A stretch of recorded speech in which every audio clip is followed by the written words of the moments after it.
If you woke up confined in a small box without food, water, or any form of entertainment, do you think you could endure it? In today's movie recap, a woman is sentenced to live for 7 years, relying solely on mercy from people outside. Will she manage to survive the 7 long years without all the privileges of a free person? The film is set in Australia in the year 2053. The aftermath of a war led to an increase in crime on the continent.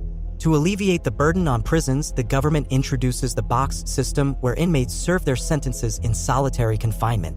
Food and water are delivered only with the permission of law-abiding citizens. However, at any moment, a criminal can end the isolation by invoking a volunteer for a death penalty in confinement. One of them is a woman locked in a room, speaking in a foreign language and injured. Inside the room, she finds a small blade, removes her hair, and suddenly slashes her own neck, causing blood to gush. In another scene, there's a sea and a rocky island with a girl and a young boy, both dressed in blue. The boy throws a ball from above, making it bounce down. On the other side, a girl wakes up to see herself tied with ropes on her hands and feet. She is prisoner 371113. While looking at a small screen in the room, she repeatedly says, "Let me out." A screen suddenly displays another woman, informing her that the jury has proven her guilt, sentencing her to 7 years of rehabilitation without parole. Her food and water will be provided at the discretion of the citizens she betrayed. The screen also mentions that after completing the rehabilitation, she can return to her previous life. She screams and cries, insisting on her innocence. The next morning, she woke up and waved her food container outside the window to request something to eat. She surveyed the surroundings, hoping to find a way to escape, but every touch resulted in an electric shock. There was still no supply of food and water. Days passed and her life remained repetitive. One day, prisoner 13558 greeted prisoner 371113, asking if she was still alive. She stood up and inspected the wall, but like prisoner 371113, she only received electric shocks. Suddenly, a siren blared and sharp metal descended, piercing prisoner 13558's body as it descended lower and lower until it impaled her. While prisoner 371113 was sleeping, it suddenly rained and she used her container to catch water for drinking. She woke up again to find a woman peering through her window. The woman asked if she was a newcomer and inquired about the length of her sentence. Prisoner 371113 replied that she will be serving her sentence for the next 7 years. The woman speculated that she must be political, offered her water, and provided small food pellets. She mentioned that they, the citizens, would decide her fate, adding that she wasn't the first nor the last prisoner they would have. Days passed, and prisoner 371113 remained inside the box, lost in a daze. Overwhelmed by hopelessness and depression, she grabbed a rope from the floor and attempted to choke herself with it. She tightened it until she couldn't breathe, tears streaming down her eyes. However, prisoner 371113 couldn't go through with it, so she eventually removed the rope and cried. After a few weeks, prisoner 371113 adapted and accepted her sentence. To distract herself, she unwrapped the paper covering the food pellets and tried to read it. Unfortunately, she couldn't understand the Chinese characters written on it. One day, when prisoner 371113 reached her hand outside the small window, she obtained a toy ball. To pass the time, she played with the ball. Later that day, the small window closed and she was not allowed to look outside to avoid getting shocked. During these times, she played inside the box using the ball. After a few weeks, a drone moved prisoner 371113's box. Due to the passing time, she noticed that she was covered in wounds and mentally she was slowly losing her sanity. Meanwhile, another man, prisoner 180102, is seen drinking something. He has a 5-year sentence and has already served half of it inside the box. Over the 2.5 years, he has come to accept that being there is justifiable due to the consequences of his past actions. In the morning, a woman approached prisoner 371113's box, asking what she was doing. She replied that she was just doing what she was sentenced to do. The woman continued to inquire, and prisoner 371113 explained that it was rehabilitation.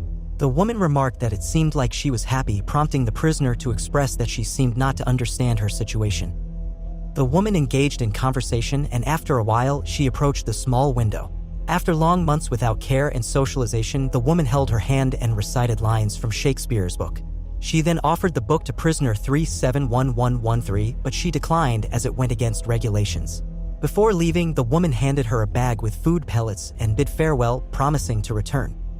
After the woman left, prisoner 371113, feeling stimulated by the encounter, she begins to touch herself. While doing so, her interactions with her kitten, thirsty for affection, were recorded. Later, as she ate, prisoner 371113 noticed a camera spying on her. The prisoner discovers a miniature book in the packet of food pellets, a copy of Romeo and Juliet, which she hides from the overseer. Later, the woman conserves water for hygiene, cleaning herself and treating wounds to prevent them from festering. In the morning, she pours the used water out of the bowl through the open window. Once again, the drone transports the cube to the seaside where the civilian girl inquires about why she ended up there. Instead of a direct answer, prisoner 371113 asks how citizens decide whom to feed among the prisoners. The girl confesses that she simply strolls among the boxes, talks to them, and shares, but only when the weather is good. The prisoner notes that her conversational partner reminds her of her younger sister. The confinement continues, and the only solace for the criminal is the gift of a tiny volume of Shakespeare's works, which she regularly reads, concealing it from the camera. Soon, she is transported again to another location where a civilian conspicuously eating an apple approaches her. The man seems to mock her, ignoring pleas for food. According to him, all prisoners should be executed. Nevertheless, he is willing to offer an apple in exchange for a service of an intimate service, although it is prohibited. Against her better judgment, 371113 agrees, so she removes her bottom and lets him have his way at her. In the moment of the transaction, a combat drone spots them and flies by. Without any hesitation, it showers the lawbreaker with a gunfire, enforcing the law with lethal force. 371113 sustains a leg injury but, despite the pain, extends her arm through the window to retrieve the apple honestly earned from the deceased citizen. Unfortunately, the fruit turns out to be excessively stuffed by worms and she experiences disgust. At night, a siren wails and the overseer's voice warns the woman about violating the prohibition on trade. She faces a punishment of 7 days of insomnia. This serves as her first and last warning. In case of another slip, execution awaits. The subsequent days pass for her like hell with the annoying sound of the siren and flickering lights. The prisoner systematically bangs her head against the wall, finding some form of entertainment in her sleep deprivation. Hallucinations begin as citizens seem to understand her unjust conviction, freeing her. However, instead of freedom, she envisions a gallantly dressed madam next door who turns out to be a mirrored reflection of herself. Shortly after, when her tired brain shuts down, despite all external irritations, the punitive punishment ends. The captive looks out of the window to the blossoming sky where citizens celebrate the new year.